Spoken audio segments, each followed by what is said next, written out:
যেটা করে পাবেন না। ঘুরে দেখতে পারেন, যত আছে এখানে বিভিন্ন ধরনের ড্রেস আছে,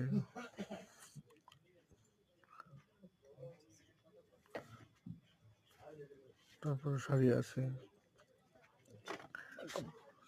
স্টেজ শো আছে এখানে একটা,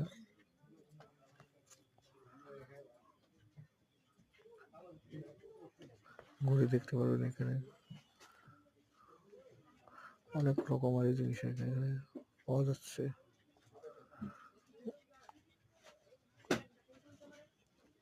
মেলাটা খুব ভালোই হচ্ছে।